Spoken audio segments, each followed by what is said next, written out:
अस्सलाम वालेकुम students, welcome to bio brain. I am Rafi Khan. हम पढ़ रहे हैं बायोलॉजी, जिसमें हम देख रहे हैं डेफिनेशन ग्लॉसरी से। तो आज देखते हैं हमारे पास कौन सी डेफिनेशन है। First is nucleoid. Prokaryotic cells के अंदर a dense region of DNA in prokaryotic cell. Prokaryotic cell में अगर आप डीएनए को देखें तो उसमें आपको इस तरह रीजन्स नज़र आते हैं, कहीं पे डेंस और कहीं पे रोशनी वाला एक एरिया नज़र आता है, कहीं पे डार्क मतलब डेंस एरिया नज़र आता है जहाँ पे डीएनए करीब करीब होता है। That is called nucleoid.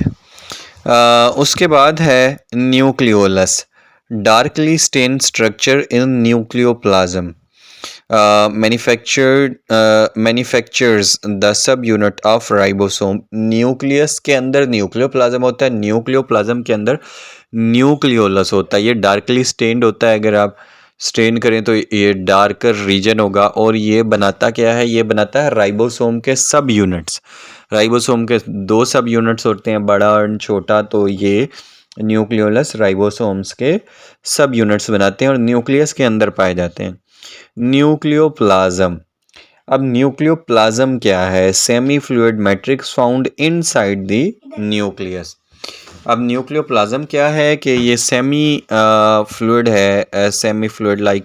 आपने पढ़ा था साइटोप्लाज्म। न्यूक्लियस के अंदर जो जेली लाइक मटेरियल होता है ना, न्यूक्लियर मेम्ब्रेन से घिरा हुआ जेली लाइक मटेरियल जिनके अंदर न्यूक्लियोलस होता है, दैट इज कॉल्ड न्यूक्लियोप्लाज्म। उसको बोलते हैं nucleoplasm. Next is nucleus, organelle inside eukaryotic cells that act as control centre of the cell. क्या होता है? न्यूक्लियस सेल का जो है ना जी, मेन पार्ट है और ये यूकैरियोटिक सेल्स के अंदर पाया जाता है। मेन डिफरेंस ये है यूकैरियोटिक एंड प्रोकैरियोटिक सेल्स के अंदर कि ट्रू न्यूक्लियस पाया जाता है यूकैरियोटिक सेल्स के अंदर, जबकि प्रोकैरियोटिक सेल्स के अंदर ट्रू न्यूक्लियस नहीं पाया जाता।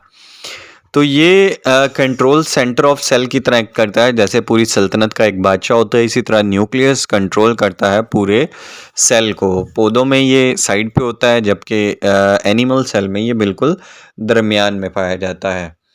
तो ये थी हमारी आज की डेफिनेशंस। आइए जल्दी से इनको रिवाइज कर लेते हैं। सबसे पहली थी nucleoid, dense region of DNA in prokaryotic cell. Prokaryotic cells के अंदर जो डेंस रीजन होगा उसको बोलते हैं nucleoid. Nucleolus, darkly stain structure in the nucleoplasm manufactures the subunits of ribosome. Ribosome के सब यूनिट बनाएगा, न्यूक्लियोप्लाज्म के अंदर पाए जाते हैं, न्यूक्लियस के अंदर। मतलब न्यूक्लियोप्लाज्म क्या है? Semi fluid matrix found inside the nucleus. Nucleus के अंदर जो जेली लाइक मटेरियल होता है, दैट कॉल्ड न्यूक्लियोप्लाज्म। न्यूक्लियस क्या है? Organelle inside eukaryotic cell that contain act as control centre of cell. जैसे कि एक वज़ीर आज़म होता है पूरे मुल्क का, ऐसे ही न्यूक्लियस होता है जो हर चीज़ का डिसीजन लेता है कि क्या करना है क्या नहीं करना। ये था हमारा आज का लेक्चर। उम्मीद है आपको समझ आया होगा, इसलिए मेरी वीडियो को लाइक करना मत भूलिएगा, चैनल को सब्सक्राइब कर लें ताकि रोज़ आने वाली वीडियो आप तक पहुंच सके। अपना बहुत सारा ख्याल रखिएगा। अल्लाह हाफिज़।